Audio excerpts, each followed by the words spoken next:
धीरेन्द्र कृष्ण शास्त्री के साथ। तो जोरदार तालियों के साथ स्वागत कीजिए, अभिनंदन करिए बजरंगबली के अनन्य भक्त धीरेन्द्र कृष्ण शास्त्री जी का। जोरदार तालियों के साथ अभिनंदन है। जय श्री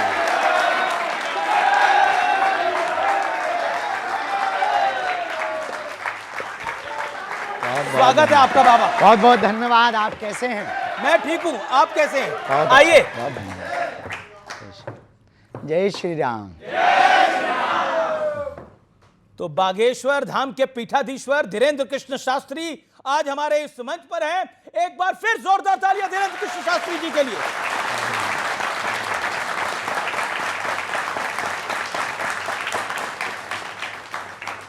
बाबा राम राम। राम राम। जय श्री राम। कैसे हैं आप?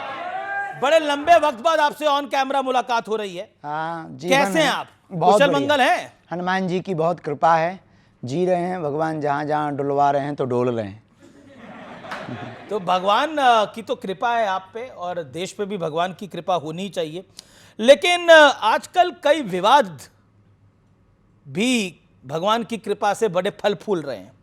मैं एक एक करके शुरू करूंगा, लेकिन शुरुआत मैं करता हूं। आप हिंदुओं को एकजुट करने की बात करते हैं, लेकिन यहां तो साधु संत ही नहीं एक रह पा रहे हैं। विवाद फल फूल रहे हैं। कुछ फल फूल में पानी पौधा आप लगा देते हैं। मेरा काम तो खबर दिखाना है बाबा। तो विवाद देखिए, दुनिया में हमेशा से ही बहुत पूर्व काल से देवताओं में भी मत्सर रहा। एक होता मच्छर, एक होता मत्सर। जी। मच्छर बाहर से काटता है, मत्सर अंदर से काटता है। मत्सर का मतलब होता है कि अपने अंदर दूसरों को बढ़ते हुए देख करके जी। जलन पैदा होना, जी। इसका नाम है मत्सर। देख ना सकें पराई विभूति। तो ये आदिकाल से रहा, देवताओं में रहा, इंद्र के समय में भी रहा, तो कोई नई बात नहीं है। अब वर्तमान में जिस बात से ये विवाद लंबा खिंच रहा, उसमें बड़ा लंबा हाथ है सोशल मीडिया का और आप जैसे महापुरुषों का। अच्छा, मतलब जगत गुरु राम भद्राचार्य जी, मैं भी उनका बड़ा सम्मान करता हूं, जगत गुरु राम भद्राचार्य जी अब प्रेमानंद जी महाराज के बारे में कुछ बोल दें तो जिम्मेदार मीडिया और सोशल मीडिया हो जाता है? नहीं, बाबा जिम्मेदार नहीं है। ना सोशल मीडिया के ऊपर टिप्पणी है, ना संतों के ऊपर टिप्पणी है। बात यह है कि विवाद को बढ़ाना है कि खत्म करना। वो तथ्य हो गया, अपनी तरफ से सफाई भी हो गई जी। अब उस पर बार बार डिबेट करना, बार बार पोस्ट वायरल करना, मतलब पानी डालना है। तो आपको क्या लगता है, मैंने जो अब सवाल ये पूछा, पूछना चाह रहा, वो पानी डालना है या पेट्रोल डालना है? नहीं, अब पानी पेट्रोल हम तो ऐसा कुछ नहीं करते। पेट्रोल वाला तो हमारा डिपार्टमेंट ही नहीं है, वो डिपार्टमेंट ही कहीं और किसी और का। तो मैं ये एक प्रश्न आपसे पूछना चाह रहा हूं जी। आप हिंदुओं को एकजुट करने की बात करते हैं। मेरा प्रश्न ये है कि ये साधु संत अगर एकजुट नहीं रह पाएंगे तो समाज को मैसेज क्या देंगे? हमने एक वीडियो के माध्यम से कहा भी है, सभी महापुरुषों से प्रार्थना भी की। जी। देश को यदि बचाना है, सनातन की धज्जियां नहीं उड़वानी, सनातन को यदि बचाना है तो एकमात्र सर्वोत्तम उपाय है, वो ये है कि हमें आपस में एक दूसरे को लड़ करके ऊर्जा खत्म नहीं करनी। सनातन विरोधियों का सामना करने के लिए अपनी ऊर्जा को लगाना चाहिए। लेकिन आपकी बात, अब समय वो आ गया एक छत्र के नीचे बैठने का, अब समय वो आ गया एक स्वर में बोलने का, अब समय आ गया मतांतर ये इसको एक तरफ करके, अपने अपने सिद्धांतों को एक तरफ करके, अब समय आ गया सनातन के एक ध्वज को लेकर के सबके साथ चलने का और सबको लेकर चलने का और एक मंच पर बैठने का। लेकिन वर्तमान में परिस्थिति जो इस देश में हो रही है, वो निश्चित रूप से सनातन के लिए ये कहीं ना कहीं ग्रहण का काम कर रही हैं। चाहे वो संतों का विवाद हो, चाहे वो तीर्थों पर टिप्पणियां हो, चाहे वो रामचरितमानस का विवाद हो, मानवता पर विवाद हो, मानव सभ्यता पर विवाद हो, महिलाओं पर विवाद हो, बच्चों पर विवाद हो, या फिर नग्नता या फूहड़ता परोसी जा रही हो, या फिर सोशल मीडिया पर बच्चे नचैया और बेटियां नचनियां बन रही हो। ये सब हमारी सनातन संस्कृति और देश की स्थिति को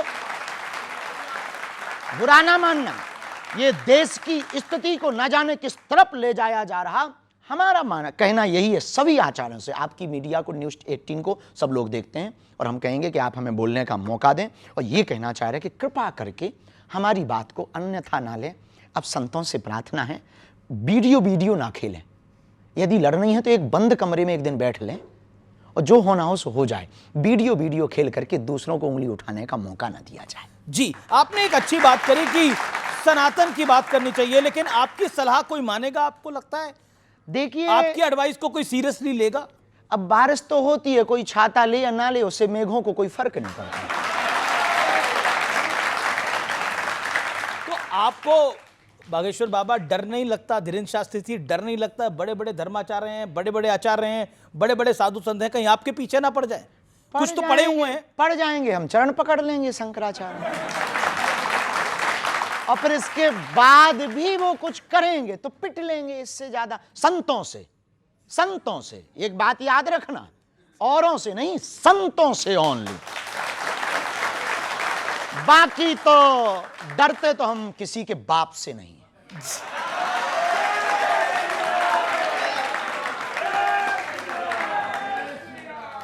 संघ प्रमुख मोहन भागवत जी ने एक बहुत बड़ी बात कही। उन्होंने कहा कि सभी को 3 बच्चे पैदा करने चाहिए। नहीं, 4। अच्छा, 4 करने चाहिए। हाँ। अरे 3 पे इतना विवाद हो गया, उनके पीछे पड़ गए सब। चच्चे के 30 बच्चे हो सकते हैं। किसके? चच्चे के 30 बच्चे हो सकते हैं, तो हिंदुओं के 4 क्यों नहीं हो सकते हैं? और क्या बुराई है 2 बच्चे घर के लिए, 1 बच्चे संघ का के लिए और 1 बच्चे हिंदू राष्ट्र का लिए? ये तो फिर फैमिली प्लानिंग का तो बैंड ही बच जाएगा पूरा। है जी, फैमिली प्लानिंग का तो बैंड ही बच जाएगा। जब उनके 12-12 बच्चे खा पी लेते भगवान की कृपा से, तो 4 नहीं पाल पाओगे? तो कहा जाता था हम 2 हमारे 2, कॉन्सेप्ट बदल गया है अब पूरा। नहीं, अब तो उल्टा जमाना आ गया, ना बच्चे जीवन कटे अच्छे। जी, आजकल तो बड़ा उल्टा जमाना आ गया है। आपको लगता है बच्चे होने चाहिए? बिल्कुल होने चाहिए, और 4 होने चाहिए, हमने बोला नहीं है। बच्चे पसंद है आपको? भाई बच्चे किसको, बच्चे तो भगवान का रूप होते हैं। कौन ऐसा है जो बच्चों से विरोध रखता हो या ईर्ष्या रखता हो? अच्छा, एक आपके पुराने इंटरव्यू से मैंने एक कुछ निकाला है, वो मैं आपको प्ले करके दिखाता हूं। आप ही ने कहा था। कह दिया होगा। प्ले करते हैं। आप भी अपना परिवार बढ़ाना चाहते हैं क्या? बहुत जल्दी तो विवाह करेंगे आप भी? पक्का है, उसमें कोई संदेह नहीं। ये कोई गुनाह थोड़ी है, आपकी भी तो हुई होगी। तो लड़की देख ली है आपने या देख रहे हैं? अभी तो नहीं देखी। अभी नहीं देखी। आपको मिले तो खबर कीजिएगा। तो अब से कुछ दिन पहले, कुछ साल पहले तक तो आपने लड़की नहीं देखी थी, आपने देख ली है? हमने तो कई सारी वीडियो में। हाँ, अनऑफिशियली है भैया, जी, जी। ऑफिशियली है, तो उसमें देखो वीडियो में हम पूछ रहे हैं कि आपको बच्चे भी पसंद है, आप कहते हैं 4 भी होने चाहिए, तो अब आपकी जब शादी होगी तो कितने करने का प्लान है? अब ये पहले शादी तो हो जाने दो, फिर भी योजना तो बनाई होगी। घर बस जाने दो। हम योजना से तो, हम तो ये हमारा एक ही नियम है, कोई नियम नहीं है जी। तो विवाह के रास्ते में कुछ कहानी आगे बढ़ी? अभी तो नहीं। अभी नहीं। अभी बहुत सपने हैं। हमारी एक आदत है, हम सपने युवान बच्चों को भी कहेंगे अपनी जिंदगी से, हम सपने सोते हुए नहीं देखते, जगते हुए देखना चाहते हैं। जब तक इस देश के लिए कुछ बड़ा नहीं करेंगे, जब तक हॉस्पिटल का निर्माण कार्य पूरा नहीं हो जाएगा, हमारा क्षेत्र आदिवासियों का क्षेत्र है, हमारा क्षेत्र दीनहीनों का क्षेत्र है, हमारे क्षेत्र में लगभग 15 किलोमीटर में कोई बहुत बड़ा हॉस्पिटल नहीं है, इसलिए हमने निर्णय लिया है कि हम मंदिर नहीं अस्पताल बनाएंगे। ये बड़ा निर्णय है, और बहुत बड़ा हॉस्पिटल आप बना रहे हैं, कैंसर हॉस्पिटल आप बना रहे हैं, इसके लिए वाकई जोरदार तालियां आपके लिए। लेकिन बाबा, आरएसएस चीफ ने एक और बात कही कि हिंदुत्व जो है, हिंदुइज्म जो है, वो सेकुलरिज्म की गारंटी है। इस बात से आप सहमत हैं? और अगर सहमत है तो क्यों सहमत है? देखिए, सबके अपने अपने भाव होते हैं। सेकुलरिज्म की गारंटी हिंदुत्व है या ये नहीं, इस पर हमने बहुत ज़्यादा विचार नहीं किया। हम इतना कहेंगे कि सत्य, झूठ का बाजार इसलिए चलता है क्योंकि सत्य के सौदागर होते हैं, और झूठ की महिमा भी तब तक है जब तक सत्य है, और सत्य की महिमा भी तब तक है जब तक झूठ है। यदि सभी सत्यवादी हो जाएंगे तो फिर झूठ कहाँ जाएगा, और फिर सब सत्यवादी हो जाएंगे तो तोड़ खत्म हो जाएगा। तो क्या मुसलमानों की वजह से सेकुलरिज्म नहीं है, सिर्फ हिंदुओं की वजह से सेकुलर है भारत? देखिए, भारत में हिंदुओं को और हिंदुत्व को खतरा हिंदुओं से। अच्छा, मुसलमानों से तो बहुत बाद में। हिंदुओं का खतरा हिंदुओं से, उन हिंदुओं से जो खाते भारत का है, गाते पाकिस्तान का। कौन है ऐसे आपकी नजर में? आप जैसे फॉर एग्जांपल आपकी न्यूज़ों पर बहुत लोग आते रहते हैं जो कहते रहते हैं कि हमें भारत में डर लगता है। आपकी न्यूज़ों पर आते रहते हैं कि ये सब भगवा आतंकवाद है। आपकी न्यूज़ों पर आते रहते हैं जो हिंदुत्व पर टिप्पणी करते। आपकी न्यूज़ों पर आते रहते हैं जो पदयात्रा पर टिप्पणी करते। आपकी न्यूज़ों पर आते रहते हैं जो सनातन पर टिप्पणी करते। आपकी ही न्यूज़ पर आते रहते हैं जो गजवाए हिंद चाहते हैं। हम भगवाए हिंद चाहते हैं। भगवाए हिंद चाहते हैं आप, लेकिन आपने भगवाए हिंद में फिर हम टोकें जी। भगवाए हिंद में यह गारंटी है कि मुसलमान रहेंगे। भगवाए हिंद में यह गारंटी है कि सिख ईसाई सब रहेंगे, पर गजवाए हिंद में यह गारंटी नहीं है कि हिंदू रहेंगे। जी, लेकिन मैं भगवा हिंद और गजवा हिंद पर भी आऊंगा, लेकिन आपने युवाओं की बात करी। आजकल का युवा जो है वो ज्यादा रील में रहना पसंद करता है, रियल में रहना पसंद नहीं करता। वो रिलेशनशिप में यकीन नहीं करता, सिचुएशनशिप में यकीन करता है। क्या कहना चाहेंगे? बहुत अंग्रेजी बोल दी आपने। इतनी अंग्रेजी हमारे ऊपर से निकल जाती है, इसका हिंदी बता दो, हम जवाब देंगे। जी, बेसिकली उसे लगता है कि शादी ब्याह में कुछ नहीं रखा, हम किसी के साथ रहें, हम कुछ भी करें और हम आगे बढ़े। पश्चिमी कल्चर है, विदेशी कल्चर है, पश्चिम देशों का, भारत का नहीं है। हमारा भारत इसलिए महान है क्योंकि यहाँ मर्यादा है, यहाँ संस्कृति है, यहाँ व्यापार बाद में परिवारवाद पहले है। तो हमारे भारत में परिवार की प्रमुखता है, हमारे भारत में मर्यादा है। हमारे भारत में प्रभु श्री राम का चरित्र इसलिए गाया जाता है कि सूर्पनखा जैसी एक दूसरी स्त्री प्रपोजल लेकर आती है तो भगवान राम कहते हैं कि हमें स्वीकार नहीं है, एक पत्नी व्रत धारण करते हैं। ये हमारा भारत है, ये हमारी मर्यादा है। और रामचरितमानस की खूबी देखना, राम जी के सामने जब सूर्पनखा कहती है कि तुम सम पुरुष न मोसम नारी, आपके समान पुरुष नहीं, हमारे समान नारी नहीं। हम युवान बच्चों को, रामायण पढ़ने वाले प्रेमियों को कहना चाहेंगे, जरा सीखना प्रभु श्री राम से। जो लोग कहते हैं कि हमारी गलती नहीं है, उनको सीखना चाहिए कि वो बहका दिया इसलिए हम बहक गए। उनके मुंह पर यह सबसे बड़ा तमाचा है रामचरितमानस का पात्र, कि जब सूर्पनखा आती है वो कहती है कि आपके समान पुरुष नहीं, हमारे जैसी नारी नहीं, तब राम जी जवाब बात उससे करते हैं। लेकिन सीतः चितय कही ते ही बाता, देखते जानकी माता की तरफ है, बात सूर्पनखा से करते हैं। किसी ने पूछा कि बात आपसे सूर्पनखा कर रही पर आप देख जानकी जी की तरफ क्यों रहे? तब प्रभु श्री राम ने जवाब दिया कि कोई पराई नारी हम पर डोरे डालने आवे तब अपनी वाली को देखना चाहिए। जी, लेकिन अब तो ये पूरा कॉन्सेप्ट बदल गया है, अब तो ये पूरा सिस्टम बदल गया है। इस पर आप क्या कहना चाहते हैं? हम इस पर यही कहना चाहेंगे कि यदि आप अपनी मूल संस्कृति से भटकेंगे तो ना आपका बेड़ा पार होगा, ना देश का बेड़ा पार होगा। आप पर एक आरोप है कि आपका पॉलिटिकल झुकाव जो है वो एक पॉलिटिकल पार्टी की तरफ है। नो, बिल्कुल भी नहीं। ऐसा हमसे कहा सब जाता जुड़े हैं। हमसे हमारे मध्य प्रदेश के कांग्रेस के पूर्व मुख्यमंत्री कथा करवाते हैं, कमलनाथ जी। वहां के पूर्व मुख्यमंत्री रहे, उनके सुपुत्र दिग्विजय सिंह के सुपुत्र जयवर्धन जी हमारे मंचों पर आते। हमारी बहुत निजता, मैं बताता हूं ये क्यों बोला जाता है। हाँ। इसी साल फरवरी के अंदर मैं अपने जो आप पे आरोप लगता है उसको आगे बढ़ाता हूं। इसी साल फरवरी में प्रधानमंत्री नरेंद्र मोदी आपके बुलावे पर बागेश्वर धाम पहुंचे थे। उन्होंने आपको अपना छोटा भाई कहकर संबोधित करा, तो आपके विरोधी कह रहे हैं जो मोदी का छोटा भाई है वो तो संघी है। वाह, ये कोई बात हुई है कि उन्होंने छोटा भाई कह दिया तो हम संघी हो गए हैं? अब आपने हमको भाई कह दिया तो क्या हम पत्रकार हो गए हैं? ये आरोप वाले भी ना बिना खुजली के आदमी हैं। लेकिन अब मोदी जी ने आपको छोटा भाई कह इसमें दिया, दिक्कत वो भी क्या आपको विवाह की सलाह देके गए थे। जी, वो भी तो विवाह की सलाह देके गए थे। निश्चित रूप से वो बहुत, उनका विजन मिशन बहुत अच्छा है। हम इस बात में देखिए, हम एक बात कहें, वो प्रधानमंत्री हमारे हैं, इस देश के प्रत्येक नागरिक के प्रधानमंत्री हैं। प्रधानमंत्री का कर्तव्य है प्रजा से प्यार करना। ये प्रधानमंत्री क्योंकि उस पद पर बैठे हैं, उनका प्रजा से प्यार करना कर्तव्य है। और हमारा एक पीठ के पीठाधीश्वर होने के नाते, एक सनातन के सिपाही होने के नाते हमारा कर्तव्य आमंत्रण देना। हमने सबको आमंत्रण दिया और आपके मंच से हम फिर कहना चाहते कि 2026 में 15 फरवरी को फिर से 300 मातृ पितृहीन हम बेटियों का विवाह करवा रहे। यदि किसी पार्टी के नेता के अंदर भाव जगे, हमारी प्रार्थना है सपा, बसपा, कांग्रेस, बीजेपी और निर्दलीय जितने दल हैं उन सब से प्रार्थना है, उनके चीफों से प्रार्थना है, यदि आपके अंदर भाव जगे हमारा आमंत्रण स्वीकार करें। अब मोदी जी आपको छोटा भाई कहते हैं, वो हमें छोटा भाई कह के गए। ये लोग और आवे तो हमको और छोटा कह दें, हमें दिक्कत नहीं है, या बड़ा कह दें।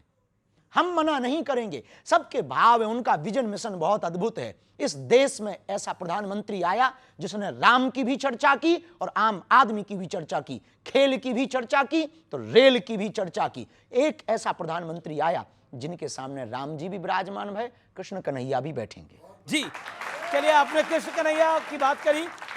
मोहन भागवत ने बोला कि अयोध्या, मथुरा, काशी हिंदुओं का मूल मुद्दा है इस देश के अंदर।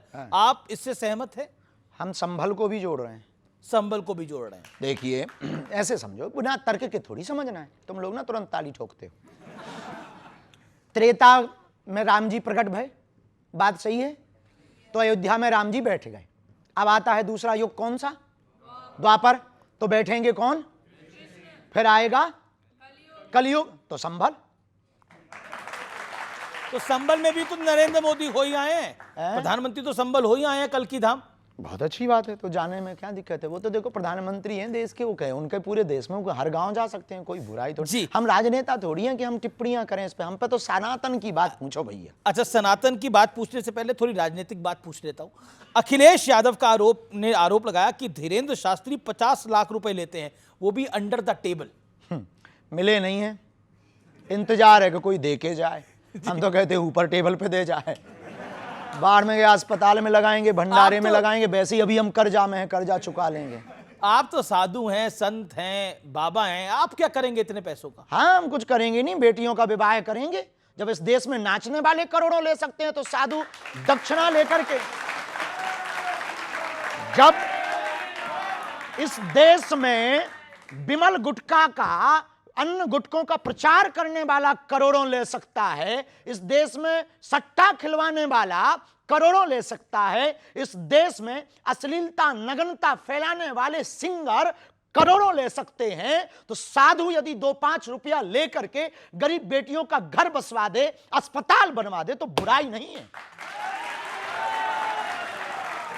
देश के लोगों को दिल खोल करके करना चाहिए। हम चाहते हैं कि इस देश में हर व्यक्ति हमारे जैसा काम करे।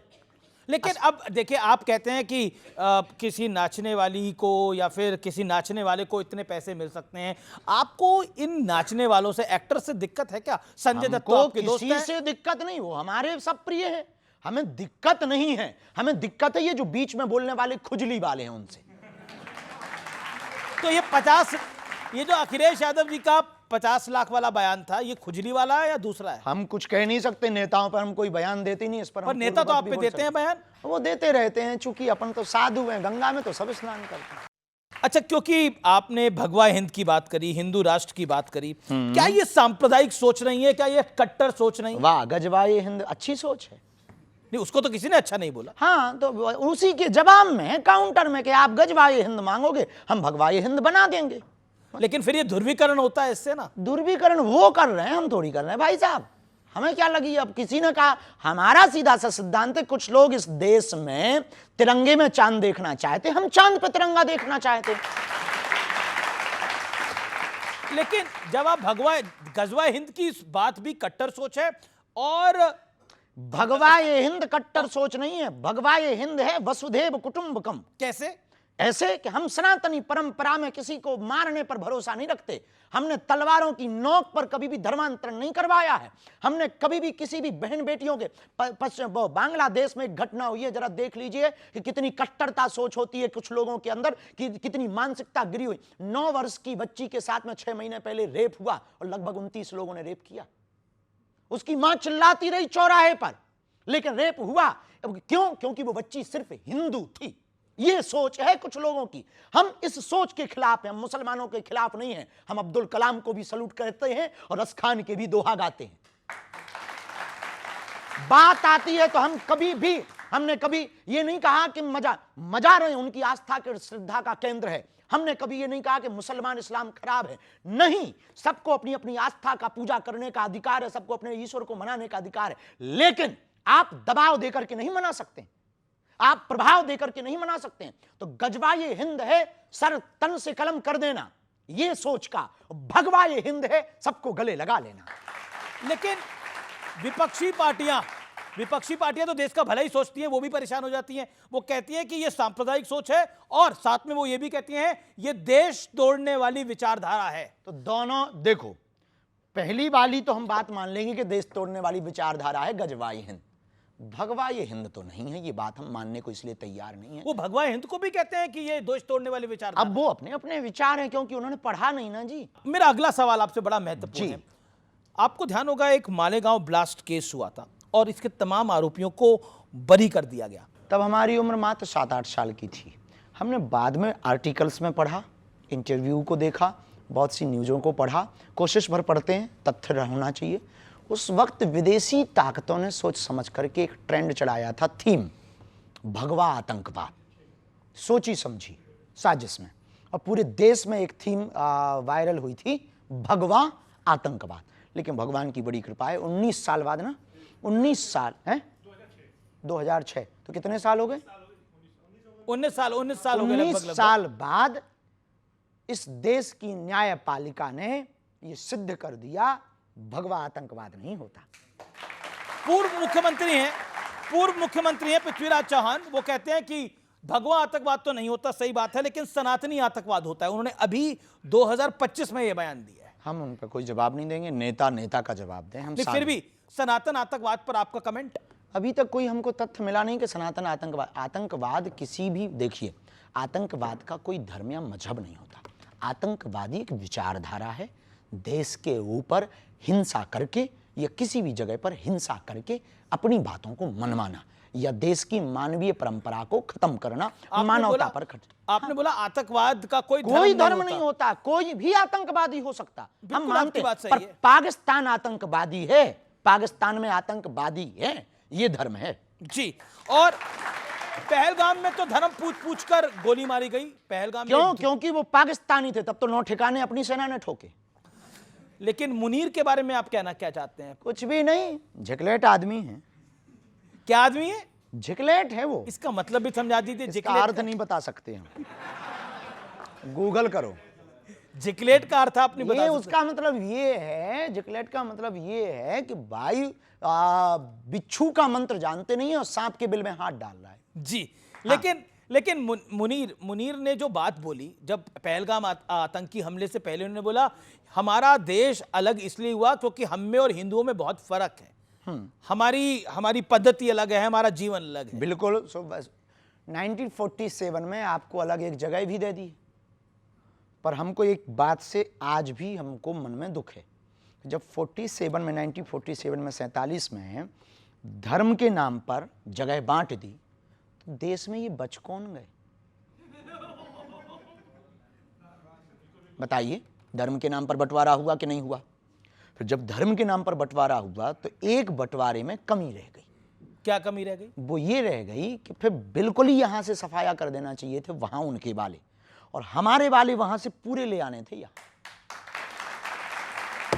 लेकिन अब तो हुआ नहीं है। अब वो तो हम नहीं थे, नहीं तो हम ऐसा करते।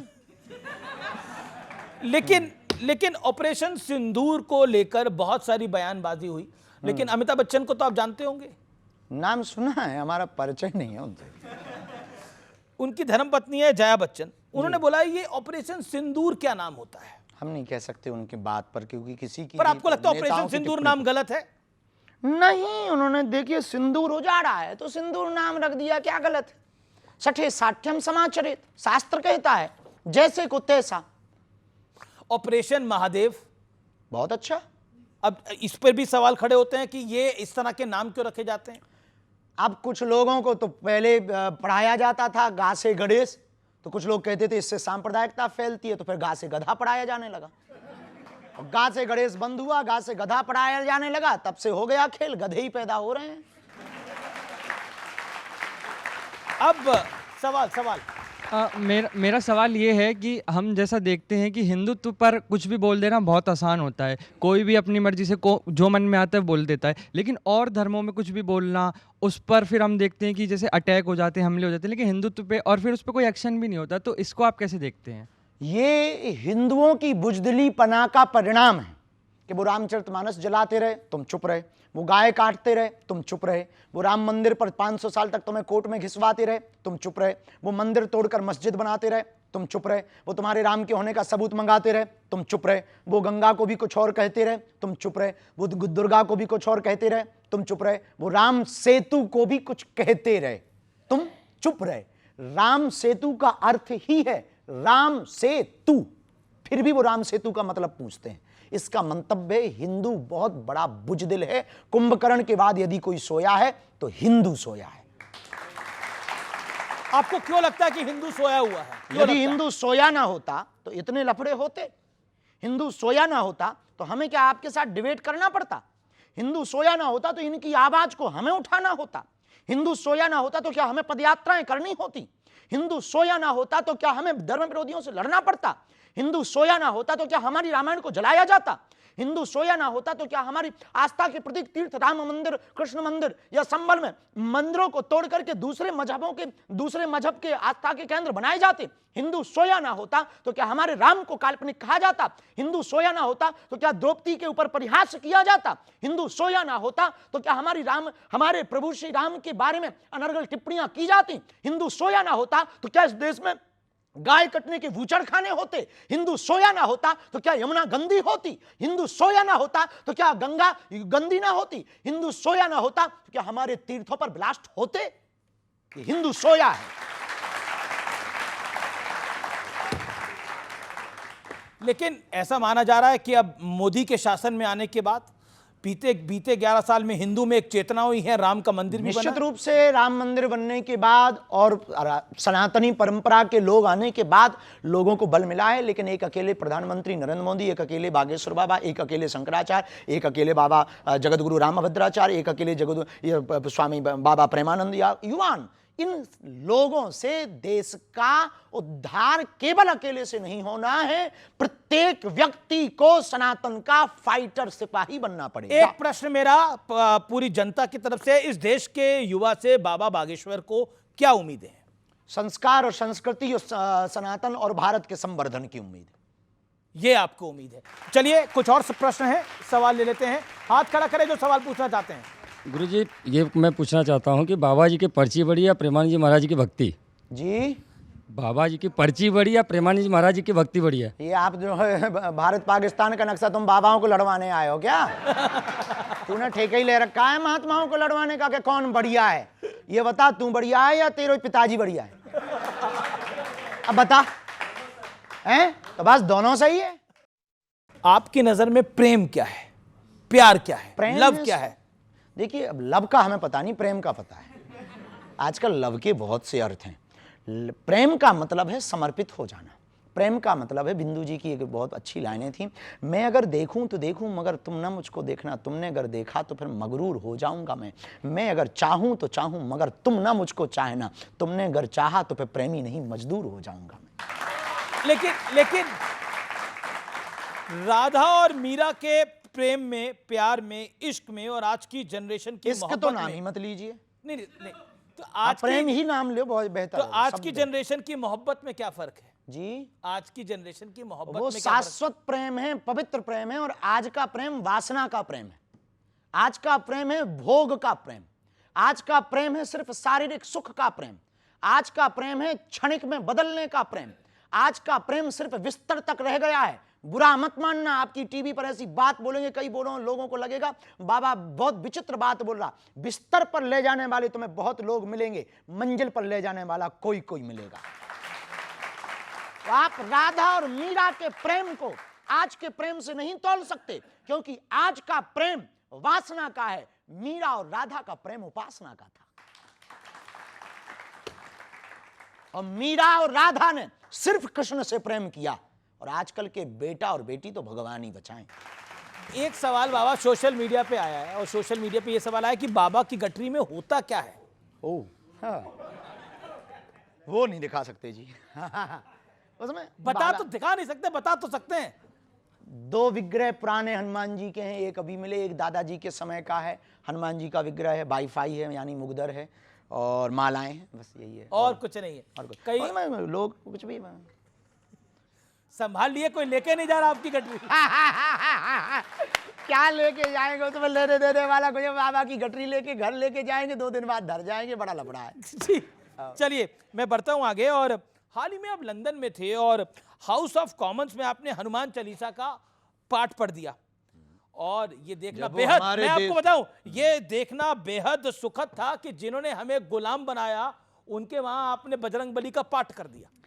जब वो हमारे देश में इतने दिनों तक अपने भाषण कर सकते तो हम उनके संसद में हनुमान चालीसा नहीं पढ़ सकते हैं? ये कोई, देखिए ये निश्चित रूप से भारत के लिए गौरव की बात थी। उनकी हाउस ऑफ कॉमन्स में वहाँ की पार्लियामेंट के जो शिवानी राजा मेंबर ऑफ पार्लियामेंट थी, उन्होंने बहुत अच्छी व्यवस्था की और उसके बाद में फिर वहाँ के हमको कुछ मिनिस्टर्स भी मिले, वहाँ के कुछ मेंबर ऑफ तो पार्लियामेंट किसी ने आपसे पर्ची खुलवाई नहीं खुलवाई वहां की? खोलने ही गए थे तो बहुत लोग मिले, उन्होंने बहुत विनम्रता पूर्वक स्वागत किया और ये जी। देश के लिए गर्व की बात, सनातन के लिए गर्व की बात है कि अपने सनातन धर्म की संस्कारों की पद्धति की महिमा देखिए कि अब विदेशी लोग दोनों हाथ खोल करके स्वागत कर रहे हैं। जी सवाल और किसी का सवाल है? हाथ खड़ा करें। गुरुजी मैं अलीगढ़ उत्तर प्रदेश से आया हूँ। उसको हरिगढ़ करो पहले। बहुत जल्दी कराने वाले हैं, बहुत जल्दी गुरुजी। जी, गुरुजी मेरा सवाल है, मैं आपकी एक कथा करवाना चाहता हूँ अपने यहाँ पे।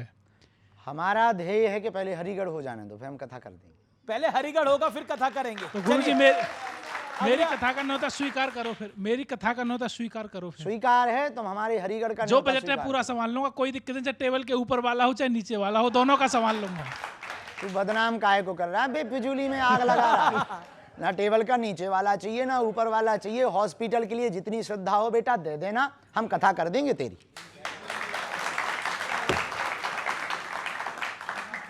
अच्छा सही आपने होगा बेटा।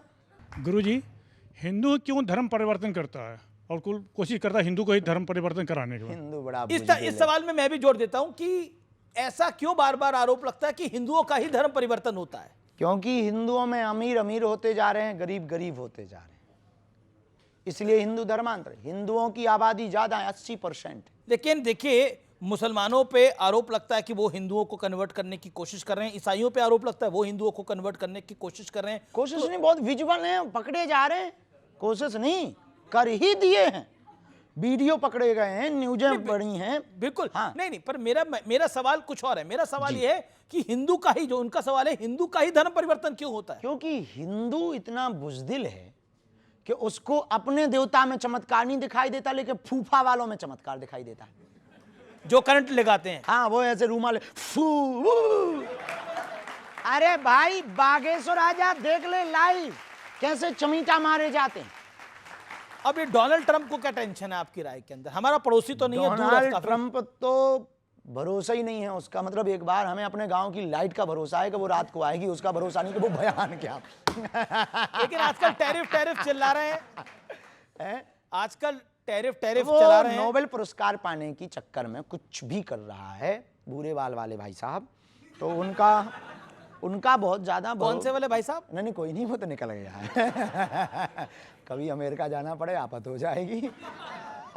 बहुत अच्छा है, लेकिन वो उनकी जो भी ये प्रतिक्रियाएं हो रही हैं, तुरंत प्रतिक्रियाएं हो रही हैं। अंतर्राष्ट्रीय रिश्तों में अंतर्राष्ट्रीय नीति डोनाल्ड ट्रंप की पूर्णतया फेल है। भारत जैसा इतना बड़ा बिजनेस का हब, भारत जैसा इतना समृद्ध देश, भारत जैसा बढ़ती हुई शक्ति का देश, भारत जैसी संस्कृति, भारत जैसी मर्यादा, और सबसे कई दशकों बाद पहली बार अमेरिका और भारत एक समय के बाद बैकफुट पर आए हैं। जी। तो इससे निश्चित होता है कि वहां की विदेश नीति बहुत ही निम्न स्तर की है। अच्छा, अपने वाईफाई से कुछ इलाज निकालिए इसका। आपके पास इलाज तो क्या वाईफाई निकालना है, बहुत बढ़िया गठरी में। हुआ है, बेहतर हुआ है। भारत को आत्मनिर्भर बनना चाहिए, अमेरिका के भरोसे पे नहीं रहना चाहिए। या तो आप डोनाल्ड ट्रंप की मदद कर दीजिए, उन्हें नोबेल पुरस्कार चाहिए। हम देते होते तो हम दे देते के लिए चुप हो जा। अच्छा, अब ये मैं डोनाल्ड ट्रंप के बाद आवारा कुत्तों की बात लेकर आऊंगा तो थोड़ा अजीब लगेगा, लेकिन सवाल है ये मेरा ये कि आजकल आवारा कुत्ते बड़े चर्चा में हैं। जीव आप में इस बहस में किस तरफ है, मैं ये पूछ रहा हम हूं। किसी भी तरफ नहीं, हम जीव में शिव की तरफ हैं और नर में नारायण की तरफ हैं। हम जिस सनातन परंपरा से आते हैं वहां नर में नारायण और जीव में शिव देखते हैं। सबको जीने का अधिकार है। पहले हमारी सनातनी परंपरा में माताएं रोटी बनाती थी तो पहली रोटी गाय को और लास्ट की रोटी कुत्ते को देती थी। अब आजकल सब बंद हो गया, इसलिए जीव यत्र तत्र घूम रहे हैं। गौ माता जीव नहीं है, गौ माता हमारी माता है, पर उनके अंदर भी तो जीव है, उनके अंदर भी तो देवी देवता है। हम यही कहना चाहेंगे, हम किसी के पक्ष में नहीं है, हम ये कहना चाहेंगे सबको जीने का अधिकार है। यदि कोई है तो उनके साथ निर्दयता ना की जाए, निर्दयता नहीं की जाए। हाँ, मानते हैं कि वो काटते होंगे, कुछ लोग कहेंगे कि आपको काटा नहीं है, आप इसलिए ऐसा बोल रहे हैं। जी जी। कुछ लोग ये भी तर्क देंगे, बाद में कमेंट करेंगे, बाबा तू फंसा नहीं है हमारे मोहल्ले में। हाँ, कुछ लोग ये भी कमेंट करेंगे, तो हम पहले ही उनको कह देते हैं कि हम आपकी भी मजबूरी समझते हैं कि आप इंजेक्शन लगवा थक गए, तो हम आपकी भी मजबूरी लेकिन हम यही लगते भी तो 14 हैं एक बारी में बाबा। हाँ, नहीं, अब तो 3 में काम चल रहा है। जी चलिए, कम हो गए ना अब तो 3 में। हाँ, कुछ सवाल। वो गजब का कमेंट कर रहे हैं आप क्या कमेंट बहुत करा? गजब का कमेंट कर रहे हैं, बोले आपके जमाने में 14 लगा। मैंने कहा आपके टाइम पे 14 थे। हमारे जमाने में आपको मतलब वो आपको बूढ़ा घोषित कर रहे हैं। अब मेरे पास कई सारी तस्वीरें हैं, मैं उन तस्वीरों पे भी आऊंगा, लेकिन उन तस्वीरों पर आते हैं। आइए एक एक करके तस्वीर दिखाते हैं आपको। पहली तस्वीर देखते हैं कौन सी आ रही है। अब आप बताइए, इतना महंगा चश्मा, यॉट पे घूम रहे हैं। इसमें से कुछ भी अपना नहीं है। हम गए तो वो जो पायलट था वो बोला गुरुजी स्टीयरिंग पे हाथ धर दो, हमने धर दिया। अब आप अपनी नीचे गाड़ी रखे हो, आप कहो गुरुजी ये 1 करोड़ की गाड़ी है, हाथ धर दो, हम धर लेंगे। अपन को आप उसमें कोई फोटो खींच दे, उसमें क्या भाई ये कोई बड़ी। अब चश्मा ये लीजिए, चलिए चश्मा, अभी भी चश्मा किसी ने दिया, लगा ली, उसकी भी श्रद्धा है साहब। कोई भी आपको बर्थडे पर गिफ्ट देता है, आप फेंक देते हो क्या? नहीं ना, कोई देता है। उसने कहा गुरुजी आप चश्मा में अच्छे लगोगे, और वहां पर आंखें जल रही थी, समुद्र में आंखें जलती ही हैं, जा रहे थे, ये फिजी की बात है, ऑस्ट्रेलिया फिजी की बात है, तो फिजी में जा रहे थे, आंखें जल रही, तो कहा गुरुजी बढ़िया चश्मा, नया चश्मा लगा लो। हमने लगा लिया, वो बोला गुरुजी अब हमें दे दो, हमने दे दिया। तब तक किसी ने हलवा नाथ ने फोटो खींच ली। लेकिन हम कहना ये चाह रहे, बुरा ना मानना, जो भी इस चश्मा पर कमेंट तो करेंगे ही। देश में बहुत कंट्रोवर्सी हुई, सबसे ज्यादा तो हमने माता सीता से ज्यादा परीक्षा हमने दी इस देश में, भारत। लेकिन फिर कहेंगे साधु क्या लग्जरी होना चाहिए? नहीं, पर साधु के पास कोई दे जाए तो क्या बुराई। देश की शंकराचार्य आचार्यों के पास कोई सिंहासन दे जाता है तो वे बैठते हैं ना, बैठते कि नहीं बैठते? आपको कोई गिफ्ट दे जाए तो वो स्वीकार करते कि नहीं? अब हमारे शिष्यों को यदि चार्टर्ड फ्लाइट प्लेन में चलते हैं, अरे कि कोई बड़ा काम करना है तो कोई बुराई नहीं है, आपने नहीं भेजी है, आपकी दिक्कत है। हम तो बैलगाड़ी से, हम वही तो कहना चाह रहे हैं आपकी मीडिया से, हम बैलगाड़ी से चले, किसी ने नहीं बोला आज तक, किसी ने हम पर बात नहीं की। हम मोटरसाइकिलों से चले, किसी ने आज तक हम पे बात नहीं की। हम 20-20 रुपया किराया उधार उठा करके चले, किसी ने कुछ नहीं बोला। हमने 6-6 दिन तक भोजन नहीं किया, चावलों की रोटी खाई, किसी ने बात नहीं की। हम बिना बल्ब के जलते हुए पढ़ते रहे, हमने दीपक में दियो जला करके रामचरितमानस को पढ़ा, किसी ने हमारे घर पर नहीं भेज दिया कि हम आपके यहाँ बल्ब भेज देते हैं। आज यदि कोई दे रहा है तो आप जल क्यों रहे? जलो मत, बराबरी करो यार। हम गुच्ची का लगा रहे, हमें लोगों, हमारे प्रिय लोगों ने दे दिया कि गुरुजी आप इतना कर, ये लगा लो, हमें गुच्ची का मिला, तू पराडा का पहन। आजकल महंगी महंगी जैकेट भी आप डाल लेते हैं। अब साहब जहां थे वहां -4 डिग्री थी, हम अपने जो स्वेटर ले गए वो फेल हो गए। एक बच्ची को पता लगा तो वो लेके गुरुजी ये पहनो, ये बढ़िया है, इससे ठंडी बच जाएगी। अब आप चाहते कि हम ठंड में टोटर जाएं? बताइए, ये भी विषय है। हम जब तक बिना कपड़ों के रहे तब तक तो कोई नहीं बोला। बिना एक कपड़े में 2-2 साल तक रहे, कुर्ता पहन के, एक कुर्ता को 2-2 साल तक पहना, तब तक किसी ने कमेंट नहीं किया। आज किसी ने दे के दे दिया। फेमस हो गए हैं ना बहुत। हाँ, तो इसीलिए तो जवाब दे रहे हैं। अब आप फेमस हो गए हैं, सबसे ज्यादा आपको सर्च किया जाता है यूट्यूब पे, तो इसीलिए आपको जवाब देना पड़ता है। हाँ, तो हम देंगे भैया, ले जितना लेना है जवाब, क्या कर सकते। देखिए एक्टर्स को तो सब जानते हैं कि वो लग्जरी में रहते हैं, बड़े बड़े उद्योगपति लग्जरी में रहते हैं। हम आज भी वही हैं जो कल थे, हम बिल्कुल नहीं बदले।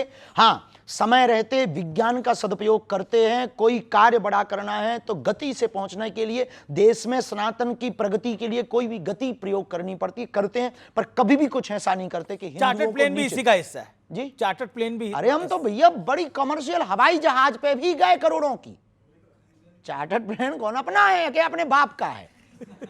वो तो किसी का है। उसने कहा गुरुजी आ जाओ, हम उस पे बैठ के आ गए। अब आप कह दो गुरुजी इस पे बैठ के चले जाओ, हम चले जाएंगे। अब आज तो हम भैया छोटी सी गाड़ी पे आए हैं, स्कॉर्पियो पे। अब आप क्या कहोगे? आप फॉर्च्यूनर पे भेज दो हमें। नहीं, अब 2-2 करोड़ की गाड़ी पे भी तो आप ही चलते हैं। तो लोग ले आते हैं, हम चलते कहाँ हैं, चलवाते हैं लोग। जी, हमारी खुद की थोड़ी है। जिस दिन हमारी हो जाएगी उस दिन कमेंट बनता है, अपनी नहीं है भैया। भैया एक बात बोले, बुरा ना मानना, आप लोग भी इस बात को अन्यथा मत लेना। आप ही एक बात बताओ, किसी भी प्रकार का आप लोग यहाँ आए हो, कोई सुलभता के साथ में आपको आने का साधन मिले तो क्या आप मना करोगे? नहीं। और क्या उस पर बैठना गुनाह है? कुछ गलत करना गुनाह है। हाँ, इनके दिए हुए दान की राशि से गाड़ी खरीदना पाप है। इनके दान के दिए हुए रुपयों से गुच्ची का चश्मा खरीदना अपराध है। पर कोई दे दे ये अपराध नहीं। हम लकड़ी के बर्तन में भोजन करते, हम लकड़ी की खड़ाऊ पहनकर 6-6 साल नहीं 12-12 साल गुजार देते। और आप कहते कि आप अब आपको भी ब्रांड पता लग गए हैं, प्राडा, गुची, बर्बरी। सीखना पड़ा आप लोगों के चक्कर में। तो कौन पढ़ना सा पड़ा कि अब ब्रांड? इसके आगे का महंगा कौन है जो जवाब दे सके। अच्छा, सबसे फेवरेट ब्रांड कौन सा है आपका? एक भी नहीं है, हनुमान जी।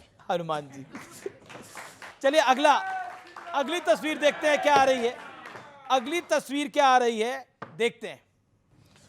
अब क्या कहना चाहते हैं अखिलेश जी, राहुल जी, तेजस्वी यादव जी, क्या कहना चाहते हैं? नेताओं पे हम कोई टिप्पणी नहीं करते, सबको साधुवाद। हनुमान जी सब पर कृपा करें। बालाजी, आपको लगता है राहुल गांधी पे भी कृपा हो जाएगी बालाजी की? भगवान सब पर करते हैं जो तो हो सकते हैं करेगा। अगले आने वाले दिनों में प्रधानमंत्री बन सकते वो हैं। देश की जनता तय करेगी, हम थोड़ी तय करते। आपको क्या वरना तो लगता है हम कभी- आपको ही बना देते यदि हम तय करते होते तो। लेकिन कभी आपने इनकी पर्ची खोली नहीं खोली? हमारे पास वो आए नहीं तो हमने खोली नहीं है। आप भेज दो तो हम खोल देंगे।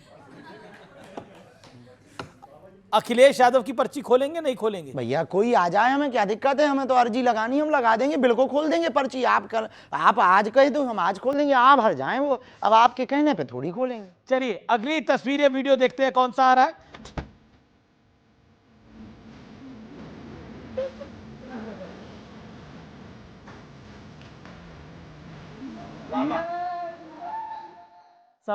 सवाल ये है, हमें ये समझ में नहीं आया कि आपने चलाया क्यों है।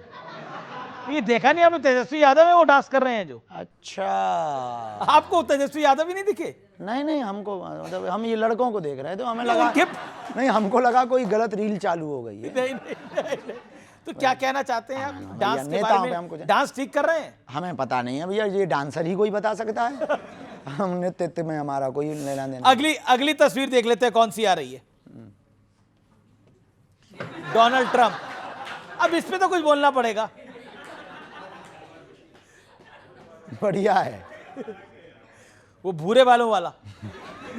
पकड़ लिया आपने। क्या कहना चाहते हैं इनके ऊपर? तो कुछ कुछ कहेंगे? भी नहीं, थोड़ा सा एक बात बोलें कि विदेश नीति पर इनको पुनर्विचार करना चाहिए। अमेरिका बहुत बैकफुट में है और अमेरिका भविष्य में ऐसी गर्त की स्थिति में जाएगा। सबसे ज़्यादा GDP यदि ऐसे ही निर्णय ये भाई साहब लेते रहे तो सबसे ज़्यादा इकोनॉमी भी गिरेगी, डॉलर भी इनका गिरेगा और देश की स्थिति भी बहुत दयनीय होगी। अच्छा, ये डोनाल्ड ट्रंप को जब आप इनकी बॉडी लैंग्वेज देखते हैं तो आपका आंकलन क्या है?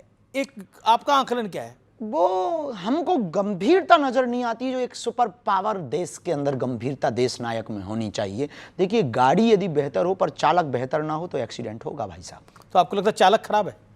अब ये निर्णय हम नहीं ले सकते हैं, ये निर्णय भविष्य ले सकता है कि भविष्य कैसा करते हैं। वर्तमान में तो ठीक ठाक नहीं कर रहे। ठीक ठाक नहीं कर रहे हैं। बाबा, बिल्कुल आखिरी दौर में है हम इस चर्चा की, और मेरा आपसे सवाल है कि एक दिन अगर आपको प्रधानमंत्री बनाया जाए तो क्या करेंगे? पहली बात तो ऐसा संभव नहीं है, और जिस दिन बनाया जाएगा तो पहला निर्णय होगा POK वापस लेंगे, गाय माता को राष्ट्र माता बनाया जाएगा, भारत को हिंदू राष्ट्र बनाया जाएगा, यमुना गंगा को शुद्ध किया जाएगा, हिंदू मुसलमान का विवाद मिटाया जाएगा और भारत को भारत बनाया जाएगा। भारत को भारत बताना जाएगा। पाकिस्तान के प्रधानमंत्री और आर्मी चीफ को आप कुछ मैसेज देना चाहते हैं इस मंच से? बिल्कुल भी नहीं। कायदे में रहेंगे तो फायदे में रहेंगे। अब बहुत ज्यादा बयानबाजी करेंगे तो अभी 9 ठिकाने उड़ाए आतंकवादियों के, कल 99 उड़ाएंगे। जी। बाबा बागेश्वर, आप हमारे मंच पर आए, आपने हमें समय दिया, हमारे न्यूज नेटवर्क को आपने समय दिया, आपका बहुत बहुत अभिनंदन है। जोरदार तालियों से धन्यवाद करिए बाबा बागेश्वर का।